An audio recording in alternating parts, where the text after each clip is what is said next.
What's going on, y'all? Welcome back to another episode of The Jump. An SEC preview for you guys on this Monday.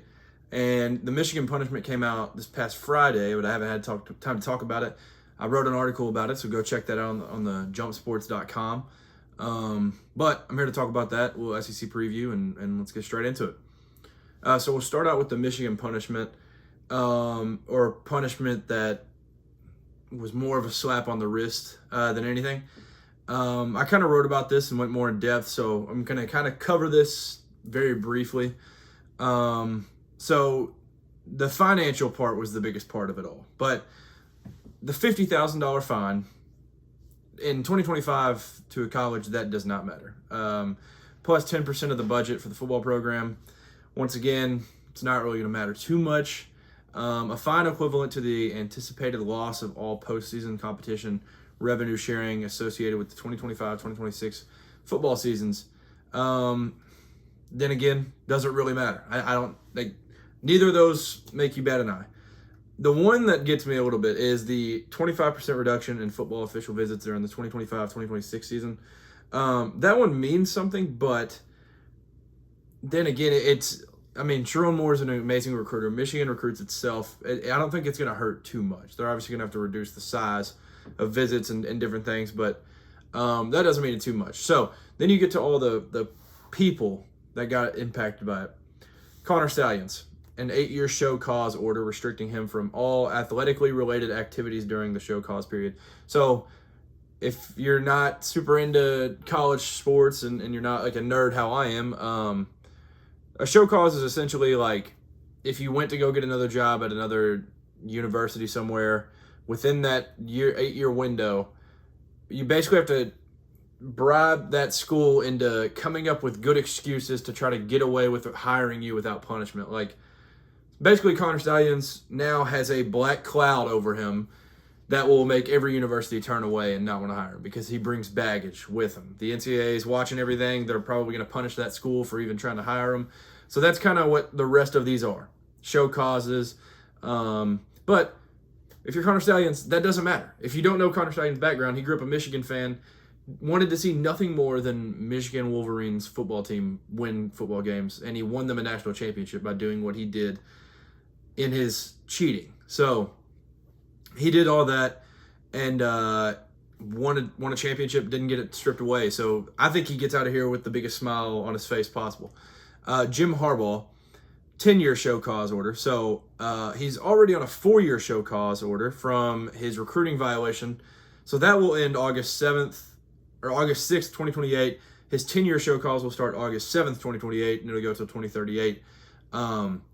Once again, this does not matter. Jim Harbaugh is not going back to college at all. There's no world where he was, even if it just didn't happen, he wasn't coming back to college. He won, did what he wanted to do in college. He was always going to be back at the NFL, run away, and get away with it. So, yeah, he's perfectly fine now. So he's getting away, basically just laughing.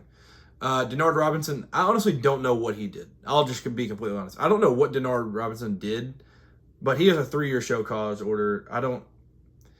The others all make sense. This one, I don't understand Denard Robinson, I'll just be honest. But, yeah, 3-year show cause order. And then Sherrone Moore, the current active head coach for the Wolverines, 2-year show cause order, during which he is suspended from a total of 3 games. Michigan self-imposed a 2-game suspension for Moore during the 25-26 season, but they'll select 2 bad games that he'll have to miss.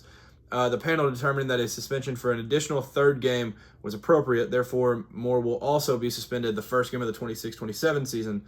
Apart from the 3-game suspension, Moore is now prohibited from engaging in coaching or other athletically related activities during the show cause period. So he's missing 3 games and has a 2-year show cause.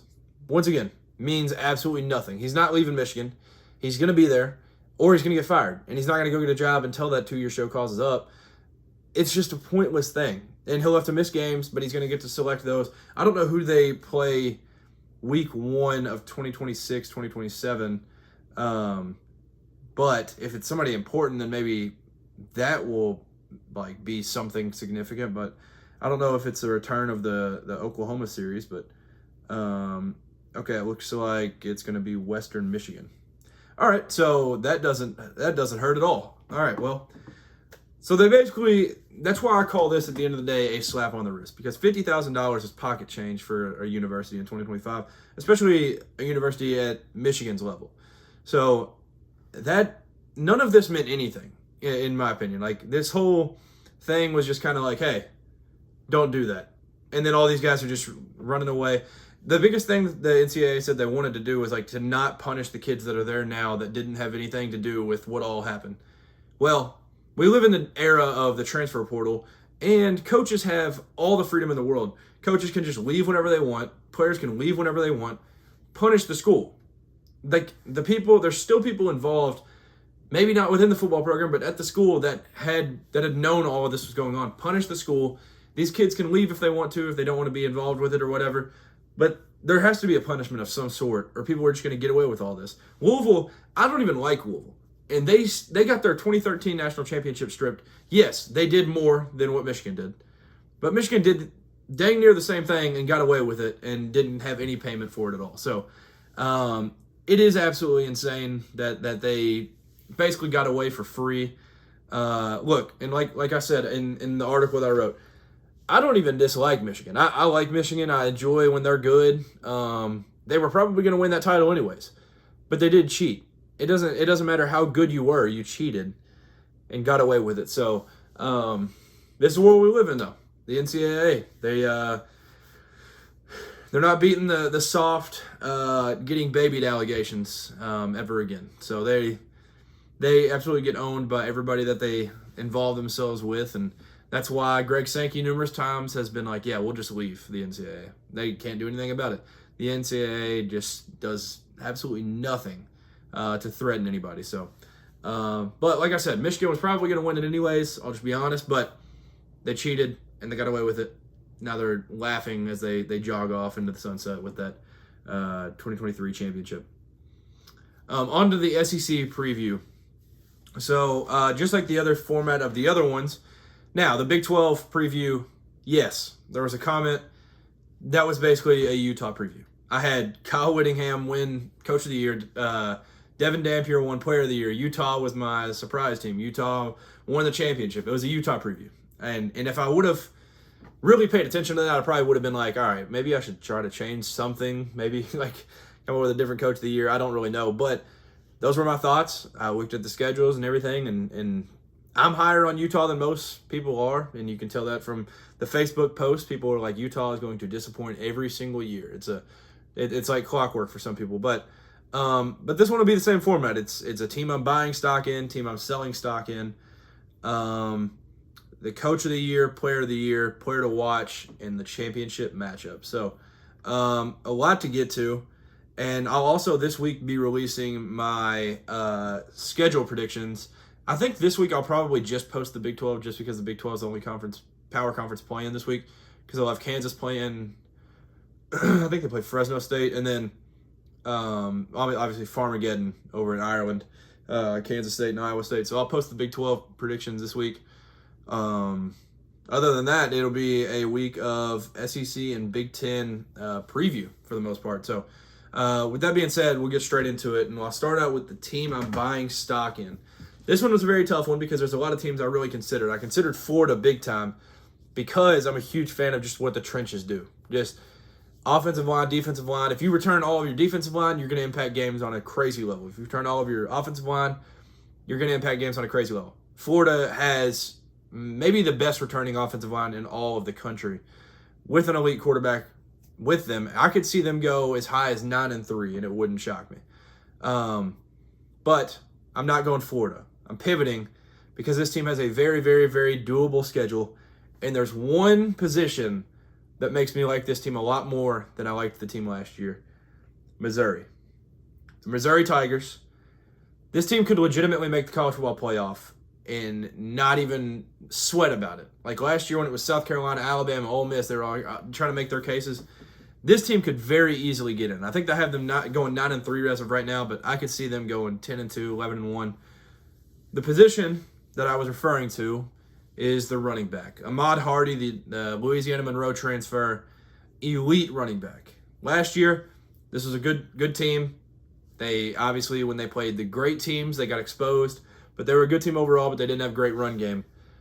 2 years ago with Cody Schrader, they go to the Cotton Bowl, beat Ohio State, and go, what'd they do, 12-1? Or were they 11-2? They had a great record. But Cody Schrader was there, elite running back, just a threat out the backfield. Ahmad Hardy, they now have him. The receiver core lost a lot. Theo Wee's gone, Luther Burden's gone. Like the receivers that they've had the last few years aren't there. But Bo Perbula, I'm excited for him. That dude is an absolute gamer. He had a quote a couple weeks ago where he said, like, I play football for free. When they brought up, like, how much money he's making or whatever in NIL, he said, I play football for free. This is what I do. Is what I love. So Bo Perbula being there, I'm excited for him. He seems like a Brady Cook just remastered. It's like he can do stuff with the legs. He's got an arm. He's got a big frame. Like he's got a quarterback body, and I think he's going to be good. But Ahmad Hardy is the number one reason why I'm high on the Missouri Tigers going into this year. And I think Eli Drinkwitz is going to make a case for SEC Coach of the Year with this team. And it wouldn't shock me. I don't have him winning SEC Coach of the Year. We'll get to that here in a second. But the Missouri Tigers are the team I'm buying stock in. It's the team I'm selling stock in. This seems like the popular pick of this type of format where I've seen people do, I think Barstool did something disappointing team or something. South Carolina was on there numerous times. Like I saw a graphic where like multiple people had chose them. And I had made this before that, and I was like, all right, it's more validation for that. South Carolina Gamecocks. They have to disappoint. They have to be the one I'm selling stock in. They lost everybody. All right, outside of Dylan Stewart, name the second best defensive player. If you're not a South Carolina fan, you probably can't. They lost everybody. Kyle Kennard was the best defensive player in the country last year, won the Nagurski Award, and he's gone. You can't just like lose all of that and be like, all right, yep, here we are. We'll be back. They were a very, very good team. They were a top 15 in the country last year. I said numerous times I did not think they deserved to make the playoff, but they lose all this. And I mean, I like LaNorris. I'm excited to see that South Carolina is back in a way. But he's just not, I think he's going to be good. I don't think he can just carry the offense though. I just don't like South Carolina too much. And the biggest point for South Carolina being my team to sell stock in is the schedule. Like if they had an easy schedule, I'd be all in. I would say I don't care how much they lost, how bad I think some guys will be, they'd make the playoff. But this schedule does them no favors. There's a stretch where they go to Missouri, and then it's Kentucky sprinkled in, but at LSU, Oklahoma, Alabama, at Ole Miss, at Texas A&M, then Coastal Carolina, and then Clemson. And you guys, if you watch the ACC preview, you know how high I am on Clemson. That's a legitimate like 1, 2, 3, 4, 5 loss minimum. I could see this team may lose 6 games this year. This is a crazy schedule. And then if Missouri's as good as I think they'll be, they'll beat them too. So like this schedule is brutal. Obviously out of that stretch, they'll probably beat Kentucky, Coastal Carolina. They should probably beat Oklahoma with it being at home. They get Bama at home, but like it's not doing many favors. This schedule, that stretch right there screams 7-5, 6-6. Now I would like them to be better. It'd be fun if they were able to make a push at the playoff and everything, but I just don't trust it. I don't trust it too much. I don't like how the roster is. They also lost their OC from last year, so that doesn't help at all. I'm just not as high on the North Sellers as most people are. You could really tell that from my SEC rankings. I basically wedged him in where I had to, just because he is better than a lot of guys that aren't proven yet. But, yeah, just not super high on LaNorris. But the South Carolina Gamecocks, they'll be a good team just with a brutal schedule. They'll be good, not great. That's why I'm selling stock in them. I just don't think they'll be what they want to be this year, as their fan base talks about. Coach of the Year. Now, I haven't talked about this team yet, but I will in the next couple. Brian Kelly. I think they go 10-2. I think they go 7-1 in conference. I think they lose out of conference at Clemson to start the year. But I think if they go 10-2, I don't have them in the SEC championship, but I have them right there, and I have them in the playoff. I think they're going to be elite. I think they're going to be so good. Obviously, they don't have a super deep running back room, but Caden Durham is very, very good. The biggest worry is the offensive line. They're having to replace a lot on the offensive line, but they have the best receiving core in the country, possibly. It's a top 3 receiver room. So they have that. They have Nussmeier, who's probably going to be, it's him or Arch Manning who will go highest out of the quarterbacks in this class. I think if he would have went to the draft this year, he would have been either before Cam Ward or right after Cam Ward in his where he would have been drafted. So I think LSU's going to be awesome this year. I have them going 10-2. I have Brian Kelly winning Coach of the Year. The Player of the Year, like I said, I'm going to talk about him a little bit. Garrett Nussmeier. I said elite receivers. They bring back Aaron Anderson. They have Barryon Brown, Nick Anderson, Chris Hilton, Thomas, Parker. Like I said, replacing the O-line, but they returned the backfield a little bit. Caden was a freshman last year. This team's going to be very good. Very, very good. And I think Aaron Anderson's due for a breakout year, even though he was already very well known because he was great last year. These LSU receivers, it's like every couple of years. We're a couple of years from Malik and Brian. Aaron Anderson breakout season right here. So I have Garrett Nussmeier winning Player of the Year. I do want to highlight this one, though, because I had this thought as soon as I said it.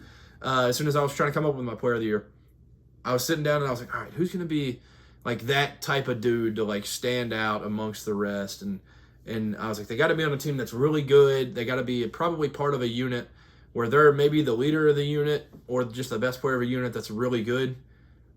Colin Simmons out of Texas. He was the freshman defensive player of the year last year. He comes back with an absolutely ridiculous defense.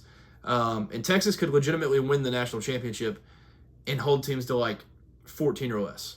Like they are loaded. I could definitely see Colin Simmons winning Player of the Year. It's probably going to be an offensive award, just like most awards in football are. But I could see Colin Simmons winning it. But right now I have Garrett Nussmeier being my Player of the Year. My player to watch. This one, I had so many different guys I was trying to come up with. There were numerous levels of them where it was like, this guy was good, everybody kind of knows him, but I think he's going to have a Biletnikoff push or a Doak Walker push. Like, there were just guys like that that I was like, they've already been known, but I decided to go with one that is not really known. He was a 4-star receiver out of high school from the state in which he plays at now. High jumper in high school, ridiculous speed, and he's going to be playing with the guy that I think is the SEC Player of the Year, Chris Hilton Jr., the receiver, apparently just out of camp that I've seen on, what was the Twitter page that tweeted about it? There was an LSU page I saw, numerous pages actually. I wouldn't just go off of one page and on what one person said, but I don't think I'll be able to find that page. But they said that the Nussmeier to Hilton Jr. connection is just like no other. They said it's just absolutely gelling together, and they're going to be absolutely incredible. So he's my breakout player to watch, that whole deal right now. I am super excited for him in this year. So I think he's going to be the player to watch. The other player I put on there was Casey Concepcion of Texas A&M. So last year was a whole different story, a lot going on, but he is genuinely one of the best receivers in America, and I believe that. Now, there's teams that lost receivers that transferred into different teams. Noah Thomas at Georgia I think is going to be unreal. You all, out of my wide receiver rankings, if you saw those, I'm very high on Eric Singleton. So there's a lot of good receivers across the country, but I think Casey Concepcion, because of last year, kind of got lost in the shuffle, and his name got forgotten. But he's with Marcel Reed. He's with a great Texas A&M team this year. Texas A&M's schedule is absolutely just daunting, but I think Casey Concepcion needs some love shown to him. So I want to talk about him similar to how I did with Colin Simmons, where it would not shock me if those guys won. But my player to watch, the breakout player type thing, Chris Hilton Jr., LSU, wide receiver. So moving on to the final category, the championship matchup. This will be very annoying to most. I'll like it as a college football fan overall, but most people will be very annoyed with this matchup. I think I had both these teams going 11-1. Obviously, like I said, I'll release my my post about this. Yes, I have both of these teams going 11-1, 7-1 in conference. Georgia beats Alabama in the championship. Now, this will be twice. I have Bama dropping a game at Georgia, and then Georgia beats Alabama in the SEC championship, and I think the Alabama message boards will be a place to be that Saturday night after Georgia beats Alabama for a second time that year, after there were so many years of Nick Saban just owning Kirby Smart and owning the Georgia Bulldogs. So that's my championship matchup. Georgia beats Alabama in the SEC championship. So to quickly recap it, I'm buying stock in Missouri, selling stock in South Carolina. My coach of the year is Brian Kelly. Player of the year, Garrett Nussmeier. Player to watch, Chris Hilton Jr. Championship matchup, Georgia beats Alabama. So that'll do it. Later on this week, I will have the Big Ten preview. That'll be the last of the previews. And then within the next 2 weeks, I'll have my conference record predictions. One of them in the Big 12 is going to hurt a lot of a certain fan base, just from what I've already seen from comments on different social media platforms. But it's just my thoughts, and that's what I'm going with. So I hope you all enjoyed. The SEC is going to be a blast this year. It's not as top-heavy. Not top-heavy, but the top of the conference is nowhere near what it has been in recent years.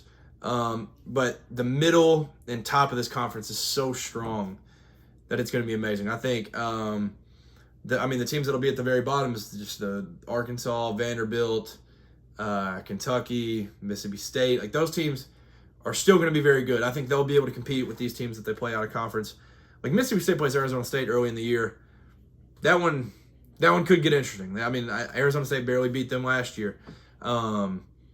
Arkansas plays some non-conference games early. Kentucky plays, they a good Toledo, but they play Louisville late. That's an out-of-conference game that it would not shock me if Kentucky won. So I just think the bottom of the SEC is like lifted, the top is down, but the middle of it is just very, very strong as we go into 2025. So I'm excited for it. A lot of great games this year. There's a ton of cool matchups, and I'm going to try to get to a couple of them. So with that being said, I'm going to get out of here. Have a great Monday. Have a great week, whether you're work, school. College football is here this Saturday. Get ready. Get fired up. We are back. We've made it through the dog days of summer. We've made it through this early August, like 10-month stretch that's actually been like 3 weeks of real time. August 23rd, we're rolling. Have a great run. Have a great Monday. Have a great week, and peace.